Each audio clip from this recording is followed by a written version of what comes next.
Good morning, YouTube. And it's a beautiful day outside today. Oh, I'm so thankful to have all this. A lot of blood, sweat, and tears went into this place. Or getting to have a place like this. But anyway, we got the truck washed yesterday. She's looking good. Not too bad. I had them put the brightener on all the aluminum. I need to get some polish and actually polish everything. But as you can see in some other videos, I did get the front somewhat taken care of. The bumper still looks like crap. But I'm thinking about, I'm trying to decide if I want to go with like these bumpers are an 18-inch drop aero bumper is what you can order offline, right? You can get the 3-piece, which is what I got. The other FLD that I seen up in Temple, Texas the other day had the fiberglass, 1-piece fiberglass aero style bumper on it.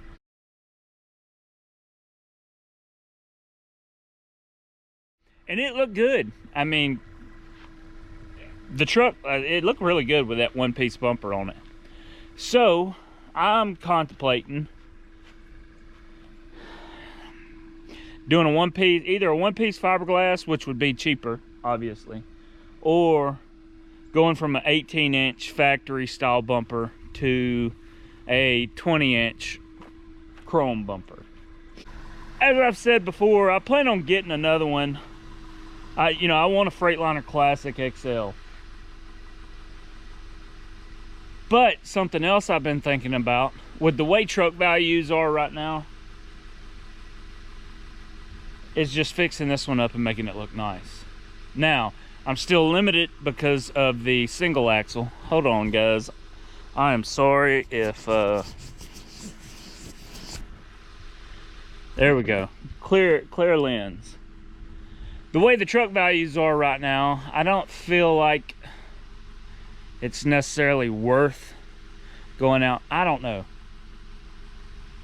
Like, I don't want to pay overinflated prices on equipment. So something else I'm thinking about is taking and adding an axle to the rear. Now this is going to be later down the road, but making this into a tandem. And I believe, this is my personal opinion, the FLD, that short, I like the look of the short hood. It kind of gives it like a little, in my opinion, like a grumpy stance. Like, I don't know what I'm trying to say, but I think this truck would look good with a good reverse bow tie, drop visor, a clean, 18 or 20-inch chrome bumper. Obviously, fix the front, the hood and stuff like that, and then just add another axle to the rear. I mean, it's got a brand new motor in it. Motor's only got 40,000 miles on it. Obviously the transmission, I need to do something with the transmission, which my plans are to put I want to put a Eaton 13 and go with like drop my 411 gears down to like a 355, somewhere around in there. But that's kind of what I'm thinking. I don't know, y'all tell me what y'all think. I've been looking even at some of the older Freightliner Classic XLs that I've been kind of scouring truck paper and marketplace. They're getting up in the 30,000-40,000 range. And I know in this market they're worth it. But I mean, a year and a half ago you could pick them up for 15, 20,000. I don't know. So like I said, I'm thinking about adding an axle to this and converting it to a tandem and run it. You know, there's nothing wrong with the truck. Brand new motor. You know, tranny needs change because the Meritor. I feel like I'm sitting on a ticking time bomb with that Meritor transmission, that 10-speed, but it keeps on chugging along. So I don't know. Anyway, we're fixing to run down to the salvage yard, and I'm not going down there for anything in particular. Buddy of mine, trucker style Sean, bought a, I think he said it's a 94. I'm not quite, yeah, I think it's a 94 Freightliner FLD cab over. So I'm gonna go down, I'm gonna just kind of peek around at some of the other FLD stuff they had there that I might grab just to have, but I'm gonna go down there and look over some of the cab overs they have down there. Last time I was there, they had, it was 3, 4, or 5 cab overs there, and they were all in great shape. They were all old, I think BJ frac cab overs. So, and if you know anything about the fracking company oil field trucks, if you're ever looking at buying one from an auction or anything like that, generally the inside of them, all the components minus the engine and transmission, well, even the transmission, just the engine, are generally good on them trucks, because them trucks don't see very many miles. The motors see high idle times, because all they do is sit on location and run. The newer ones don't anymore, but used to. The frac pumps had to have the engine running on the semi for the, you know, for them to operate the pumps. Nowadays they don't do that, but you know, all the trucks now that the fracking companies use are newer trucks. Anyway, we're gonna run down there, we're gonna take a look around, see what we can find. Maybe I can find something for this.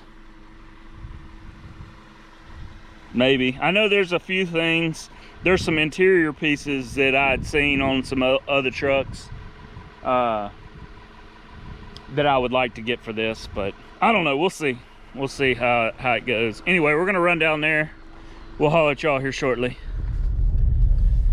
And here we are, folks. I don't know what all this stuff is right here. I don't know if you can actually get to it. I've never, oh no, they're closed. What?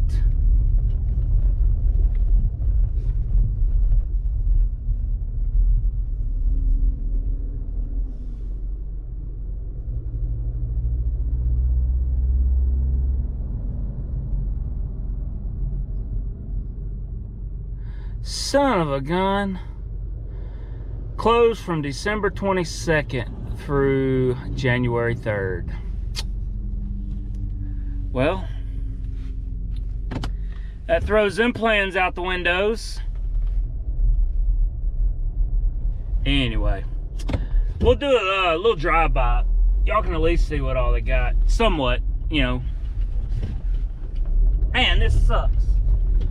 I was really looking forward to coming in here, but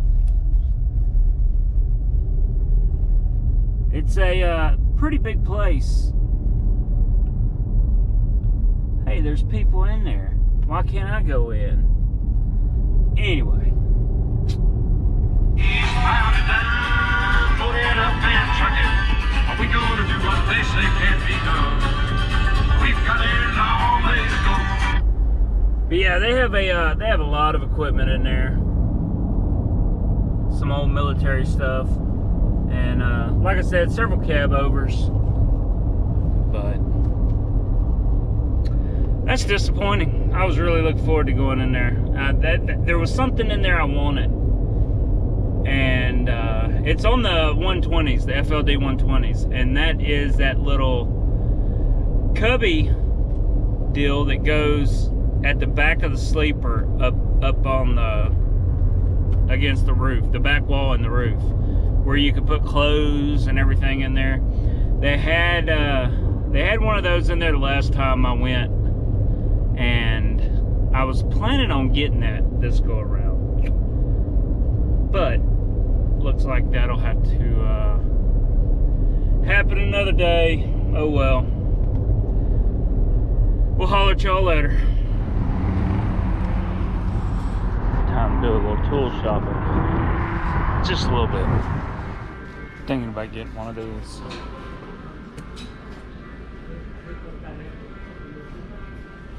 Oh, mounted on the back of the truck. I could build some little frame rails to mount it on. And just to run like a ceramic heater and stuff.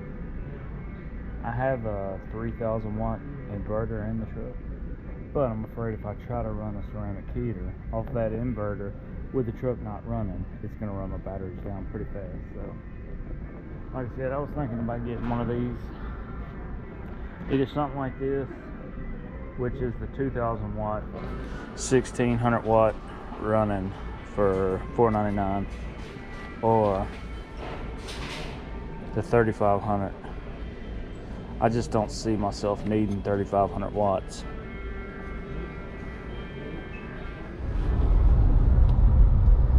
What's going on, everybody? How are y'all doing today? It is Wednesday before Christmas. Thursday before Christmas. So I went to the doctor today. It wasn't good. All my labs were good. Blood pressure, cholesterol, all of that. But there's one thing that hurt me. And it's my fault. It is completely my fault.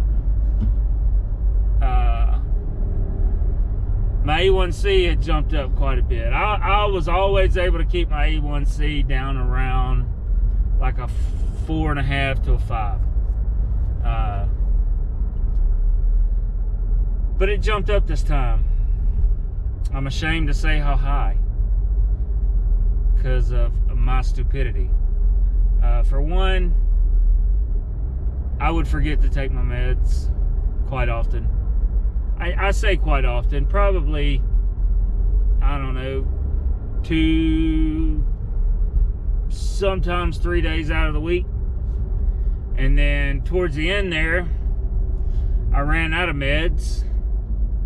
So I was gonna wait till I got back home. Well, I didn't get back home till, like 2.5 weeks later. So I was out of meds for 2.5 weeks. And of course my eating, which, I don't eat a whole lot. Obviously that's why I've lost like 40 pounds. But that doesn't help me with the type 2 diabetes. I need to eat. But I didn't, and I didn't even think about it because I wasn't getting the shakes or anything like that, the shivers or the cold sweats. Nothing. No like side effect feelings from not eating. So anyway, my A1C was like, God, I'm so ashamed to say this. My A1C was 13, and if you know anything about diabetes, that's very, very high. Last time when the last appointment I had to get my prescription refills, my blood sugar when they pricked my finger was like 320. It should be down in the 70 to 120, 80 to 120 range. So I'm making a vow to myself that I'm gonna start doing better. Obviously, I'm taking my meds like I'm supposed to now. I've been doing that for the past 3 weeks. My blood sugar's come down. I'm back down into the running around the 90 to 110 area. So that's good. That's the start, right? now I just got to incorporate the diet in with it. Absolutely no carbs. I talked with the doctor's also a nutritionist, so we had a little talk, and you know, she basically she was like, and I'm sure y'all know this too. She said, look, you know, if you have a breakfast burrito, eat the guts. If you have Subway sandwich, eat the guts. Don't eat the bread. That way your sugars don't swing so much. So, like I said, back to the diet. You know, my stupidity. It's my fault. No one else to blame. But we'll get it back under control. Anyway, that's about it. I am still don't know if I'm gonna go back to running next week after in between Christmas and New Year's, or I'm just gonna take that week off too. But I'm sure I'll keep y'all updated. But anyway, we're gonna run into Walmart, and I gotta get a few little presents for the kids that popped up all of a sudden.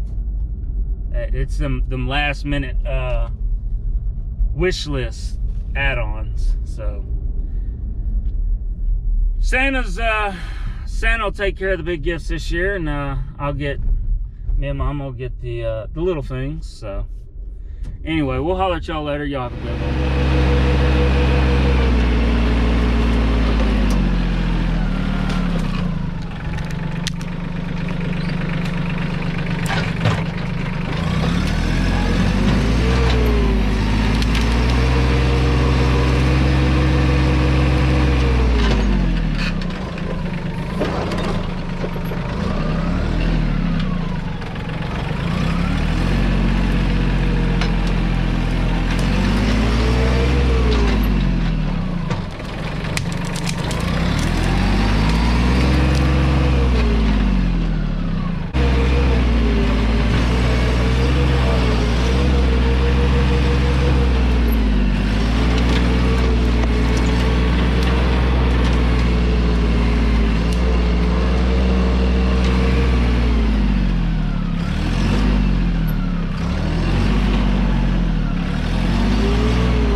Basically what I'm trying to do here is just like clean this out, leave the live oaks, but get the persimmon trees, which are these right here, and then the cedars. Persimmons are fairly easy. These cedars are a pain in the butt. They don't like to rip out from the root. They like to, if you can see that one over there, they like to break off. This one right here too. So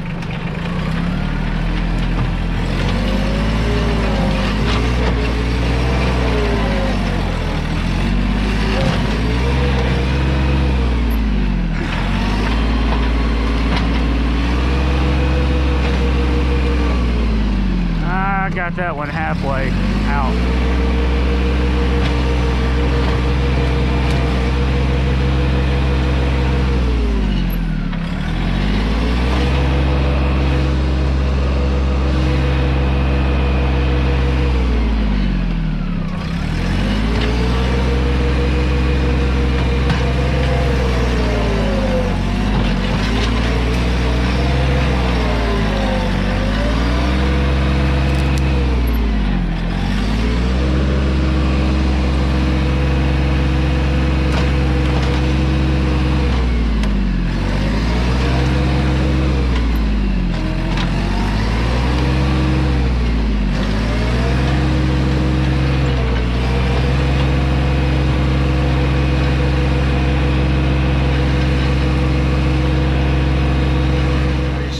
Like about 45 minutes ago, an hour ago. This tractor, surprisingly, for being a little 26 horse, does a very, very good job. I had bought this thing when I got the tractor, which goes on the front, and pretty much, I mean, everything y'all see, which it's still a mess. I'm, still in the process of trying to clean everything up. But everything y'all see that's clear, I've pretty much done with this. This whole area right here where the house is basically looked like all of that back there, minus the live oaks. The live oaks weren't out here, so we didn't have to take any of the live oaks out. That was the only live oak that was here, and we kept that. But all of this was persimmon and cedar, mostly persimmon. But yeah, I mean, the road coming in from our property, or from the main road coming all the way up, we cleared pretty much all of that with that little 26 horse tractor. Even the road itself, instead of hiring someone to come in and lay and do the road bed, I hired a guy with a belly dump, a 26-ton belly dump, and I think it took us roughly 6 or 7 26-ton trucks, belly dumps. They would just, once I had all this cleared, I just had them start laying in caliche. They'd start it from the road, and then he would come in, turn around, go back out, and while he was going back to the quarry to get more rock, we'd put the box blade on it and run over the top of where he laid it with a belly dump, and it actually did a fantastic job.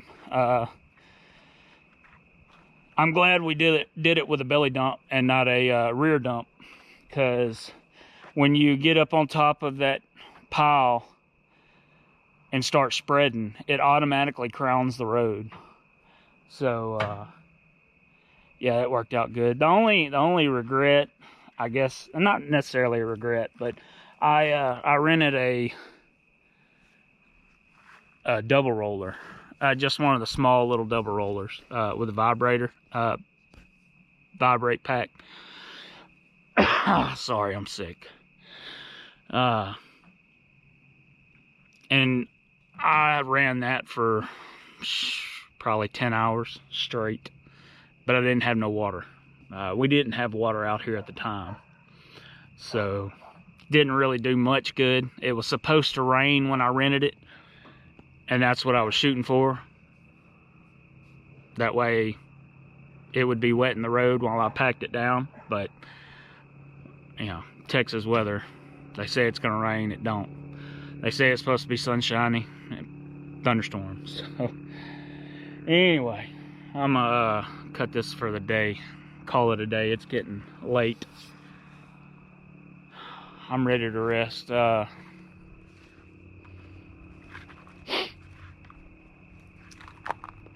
Wife tested positive for the COVID yesterday, which was Monday, and I don't know that I have it, but she started getting sick Thursday, was sick Friday, Saturday. I got sick Saturday, Sunday. Now I'm starting to feel better. Just scratchy throat. I think she's starting to feel better. Hers wasn't. It was just a lot of congestion, and we thought it was mountain cedar from obviously the cedar that we have out here. When it gets real high, she gets real congested. Mountain cedar's never really bothered me, but it's been, I think today mountain cedar was like 21,000, which is like extremely high. But anyway, yeah, I'll have to work on this tomorrow, get them 2 little stumps out. I can get it out with this. It just takes some working back and forth, busting up that root ball. Yeah, while I'm homesick, being that she tested positive. I haven't got tested, but I'm still, I guess quarantining, staying at the house. I was planning on running some local runs this week, but I ain't gonna risk it right now. So I think we'll be done quarantining Friday or Saturday, because the CDC dropped the days to quarantine from 14 down to 5, I think now. But anyway, I did run over my inspection pipe, which I've been meaning to get rid of that anyway. That's for the septic. I guess, according to code, they're supposed to have an inspection pipe on it, so I'm gonna cut it down lower, cap it, and then bury it. But anyway, like I said, I'm gonna call it a day. Go chill out, eat some lunch, or eat some dinner, and see what we can get into tomorrow. I'll holler at y'all later.